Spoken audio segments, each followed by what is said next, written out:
ಧರ್ಮಸ್ಥಳದ ಬುರುಡೆ ಪ್ರಕರಣಕ್ಕೆ ಸಂಬಂಧಪಟ್ಟಂತೆ ಎಸ್ಐಟಿ ಅಧಿಕಾರಿಗಳು ಮಹತ್ವದ ಕಾರ್ಯಾಚರಣೆಯನ್ನ ಮಾಡ್ತಾ ಇದ್ದಾರೆ.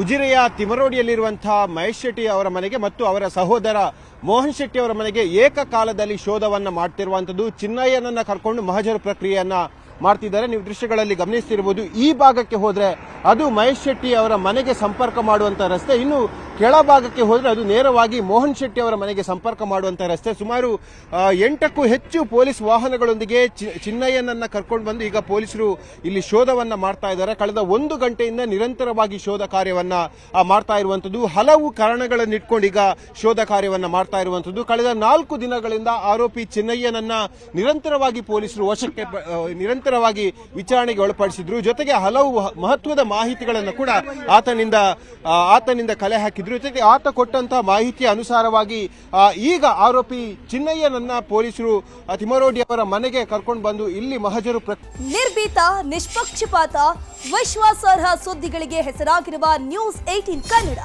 ಈಗ ಆಪ್ನಲ್ಲೂ ಲಭ್ಯವಿದೆ. ದಯವಿಟ್ಟು ಇಲ್ಲಿರುವ QR ಕೋಡ್ನ ಸ್ಕ್ಯಾನ್ ಮಾಡಿಕೊಂಡು ಆಪ್ ಡೌನ್ಲೋಡ್ ಮಾಡೋದಕ್ಕೆ ಮರಿಬೇಡಿ. ನಿಮ್ಮ ಬೆಂಬಲ ಹೀಗೆ ಸದಾ ನಮ್ಮೊಂದಿಗಿರಲಿ. ಧನ್ಯವಾದ. ಮೊಬೈಲ್ ಅನ್ನು ಕೂಡ ವಶಕ್ಕೆ ಪಡ್ಕೊಳ್ಳಲಾಗಿದೆ ಎಂಬ ಮಾಹಿತಿ ಸದ್ಯಕ್ಕೆ ಲಭ್ಯ ಆಗ್ತಾ ಇರುವಂತದ್ದು. ನೀವು ಗಮನಿಸ್ತಾ ಇರಬಹುದು, ತೋಟದ ಹಿಂಭಾಗದಲ್ಲಿ ಇರುವಂತದ್ದು ಮೋಹನ್ ಶೆಟ್ಟಿ ಅವರ ಮನೆ. ಇಲ್ಲಿಂದ ಸುಮಾರು 1/2 ಕಿಲೋಮೀಟರ್ ವ್ಯಾಪ್ತಿಯಲ್ಲಿ ದೂರದಲ್ಲಿ ಇರುವಂತದ್ದು ಮಹೇಶ್ ಶೆಟ್ಟಿ ತಿಮರೋಡಿ ಅವರ ಮನೆ. ಹಾಗಾಗಿ ಚಿನ್ನಯ್ಯ ಇಲ್ಲಿಗೆ ಬಂದಂತಹ ಆರಂಭದ ದಿನದಲ್ಲಿ ಮೋಹನ್ ಶೆಟ್ಟಿ ಅವರ ಮನೆಯಲ್ಲಿ ವಾಸ್ತವ್ಯದಲ್ಲಿದ್ದ. ಜೊತೆಗೆ ಅಲ್ಲಿಂದ ನೇರವಾಗಿ ಮಹೇಶ್ ಶೆಟ್ಟಿ ಅವರ ಮನೆಗೆ ಶಿಫ್ಟ್ ಆದ ಅನ್ನೋದು ಮಾಹಿತಿಗಳು ಲಭ್ಯ ಆಗ್ತಾ ಇದೆ. ಕಳೆದ ಇಷ್ಟು ದಿನ ಅಂದ್ರೆ ಸ್ಪಾಟ್ ನಂಬರ್ 18ರ ಉತ್ಖನನ ಆಗುವವರೆಗೂ ಕೂಡ ಪ್ರತಿದಿನ ಈ ಚಿನ್ನಯ್ಯ ಏನಿದ್ದಾನೆ ವಕೀಲರ ಜೊತೆ ಅಜ್ಞಾತ ಸ್ಥಳದಿಂದ ಹೋಗಿ ಬರ್ತಾ ಇದ್ದ. ಹಾಗಾಗಿ ಪೊಲೀಸರು ಸತತ ಇಂಟ್ರೋಗೇಷನ್ ಮಾಡಿದಂತಹ ಸಂದರ್ಭದಲ್ಲಿ ಆತ ಹೇಳಿರುವಂತದ್ದು, ನಾನು ಮಹೇಶ್ ಶೆಟ್ಟಿ ಅವರ ಮನೆಯಿಂದ ಹೋಗಿ ಬರ್ತಾ ಇದ್ದೆ, ಅಲ್ಲಿ ವಾಸ್ತವ್ಯವನ್ನ ಹೂಡಿದ್ದೆ ಅನ್ನೋದನ್ನು ಹೇಳಿದ್ದ. ಈ ನಿಟ್ಟಿನಲ್ಲಿ ಪೊಲೀಸರು ಇವತ್ತು ಆತನನ್ನ ಈ ಭಾಗಕ್ಕೆ ಸ್ಥಳ ಮಹಜರ್ಗಾಗಿ ತಂದಿರುವಂತದ್ದು. ಜೊತೆಗೆ ಆತನಿಂದ ಮೊಬೈಲ್ ಅನ್ನು ಕೂಡ ವಶಪಡಿಸಿಕೊಂಡಿದ್ದಾರೆ. ಆತನ ಬಟ್ಟೆ ಬರೆಯನ್ನು ಕೂಡ ವಶಪಡಿಸಿಕೊಂಡಿದ್ದಾರೆ. ಮಹೇಶ್ ಶೆಟ್ಟಿ ತಿಮರೋಡಿ ಅವರ ಮನೆಯಲ್ಲಿ ಒಂದು ಕೋಣೆಯಲ್ಲಿ ತನಗೆ ವಾಸ್ತವ್ಯ ಇತ್ತು ಅನ್ನೋದನ್ನ ಈಗಾಗಲೇ ಚಿನ್ನಯ್ಯ ಹೇಳಿಕೊಂಡಿರುವಂತದ್ದು. ಈ ನಿಟ್ಟಿನಲ್ಲಿ ಹಲವು ಮಹತ್ವದ ಮಾಹಿತಿಗಳನ್ನ ಪೊಲೀಸರು ಕಲೆ ಹಾಕಿದ್ದಾರೆ. ಹಲವು ಮಹತ್ವದ ದಾಖಲೆಗಳನ್ನು ಕೂಡ ಪೊಲೀಸರು ಕಲೆ ಹಾಕಿದ್ದಾರೆ. ಇವತ್ತು ಕೇವಲ ಆಶ್ರಯ ಕೊಟ್ಟಂತ ಕಾರಣಕ್ಕಾಗಿ ಕೋರ್ಟ್ ಇಂದ ಸರ್ಚ್ ವಾರೆಂಟ್ ಅನ್ನು ಪಡೆದು ಪೊಲೀಸರು ಈಗ ಶೋಧವನ್ನ ಮಾಡಿರುವಂತದ್ದು. ಈ ನಿಟ್ಟಿನಲ್ಲಿ ಕಳೆದ 1 ಗಂಟೆಯಿಂದ ನಿರಂತರವಾಗಿ ಪೊಲೀಸರು ಶೋಧ ಕಾರ್ಯವನ್ನ ಮಾಡ್ತಾ ಇದ್ದಾರೆ ಮತ್ತು ಈ ಶೋಧ ಕಾರ್ಯ ಮುಂದುವರಿಯುವಂತಹ ಸಾಧ್ಯತೆಗಳು ಕೂಡ ಇದೆ. ಒಂದು ಆರೋಪಿಗೆ ಆಶ್ರಯ ಕೊಟ್ಟಂತಹ ನೆಲೆಯಲ್ಲಿ ಪೊಲೀಸರು ಮಹಜರು ಕಾರ್ಯವನ್ನ ಮಹೇಶ್ ಶೆಟ್ಟಿ ತಿಮರೋಡಿ ಅವರ ಮನೆಯಲ್ಲಿ ಮುಂದುವರಿಸಿದ್ದಾರೆ. ಕ್ಯಾಮರಾಮನ್ ನಿಖಿಲ್ ಸುವರ್ಣ ಜೊತೆ ಕಿಶನ್ ಶೆಟ್ಟಿ, ನ್ಯೂಸ್ 18 ಮಂಗಳೂರು.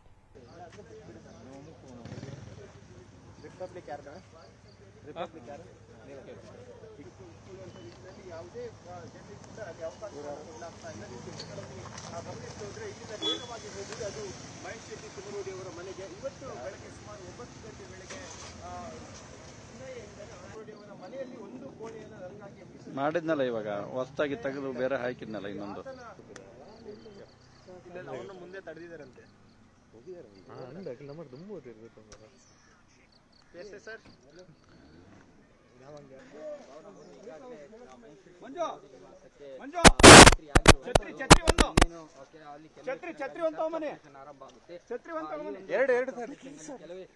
ಹಲವಾರು ವಿಚಾರಗಳು, ಯಾಕಂದ್ರೆ ಈಗಾಗಲೇ ಅವರ ಮನೆಯಲ್ಲಿ ಇದ್ರು, ಅದರ ಜೊತೆಗೆ ಮನೆಯಲ್ಲಿ ಅವರು ವಾಸ ಅಲ್ಲಿ ಹಾಕಿದ್ದಾನೆ ಅನ್ನುವಂಥದ್ದು. ಹಾಗಾಗಿ ಅದೆಲ್ಲದಕ್ಕೆ ಸಂಬಂಧಪಟ್ಟಂತೆ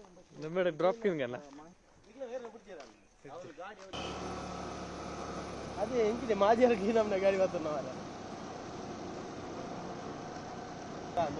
ಟಿವಿ ನನಗೆ ಪೋತೇರಿ ಆಗ್ಲೊಂದು ಚೂರು ಬೇಗನೆ ಪೋತೇರಿ.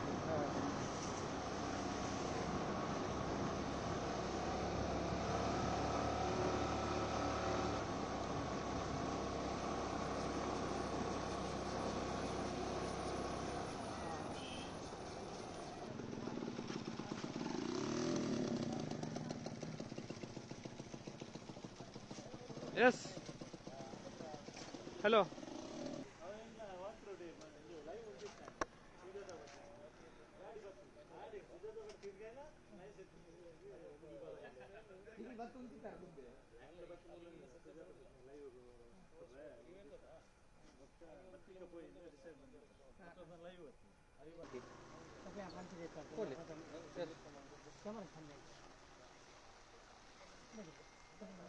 ಇರಲಿ. ಏರು ಮಾರೆ ಕಾಲ್ ಮಾಡ್ಕೊಂಡು ಸಾವು ಸಿಗಲ್ಲ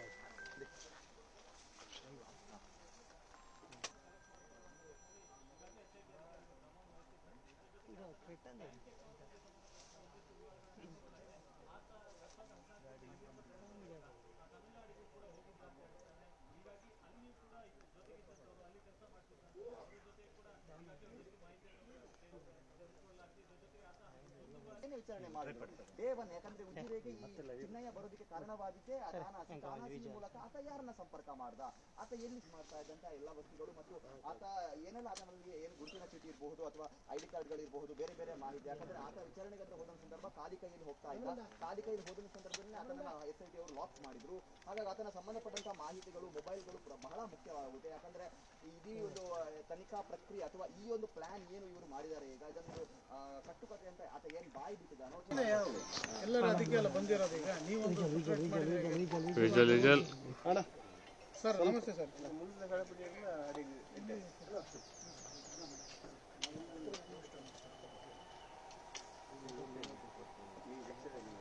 ರೂಪಾಯಿ ಸೇರೆ ಗಜ್ಜಲ್ಲಕ್ಕೆ ಮಂತ್ ಮಾಡುವ ಅಂದು ಪಕ್ಕ ಅವಳು ಜೀವನ ಇಜ್ಜಿ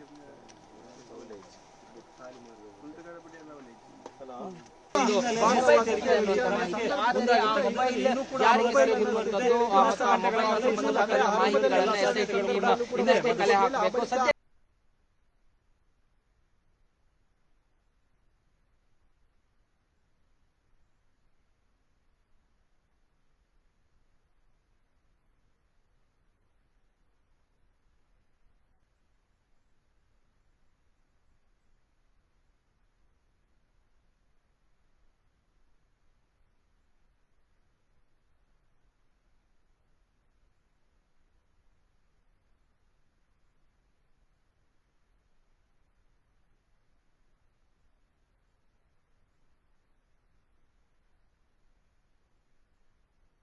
ನಿರ್ಭೀತ, ನಿಷ್ಪಕ್ಷಪಾತ, ವಿಶ್ವಾಸಾರ್ಹ ಸುದ್ದಿಗಳಿಗೆ ಮತ್ತೊಂದು ಹೆಸರಾಗಿರುವ ನ್ಯೂಸ್ 18 ಕನ್ನಡ ಈಗ ಆಪ್ನಲ್ಲೂ ಲಭ್ಯವಿದೆ.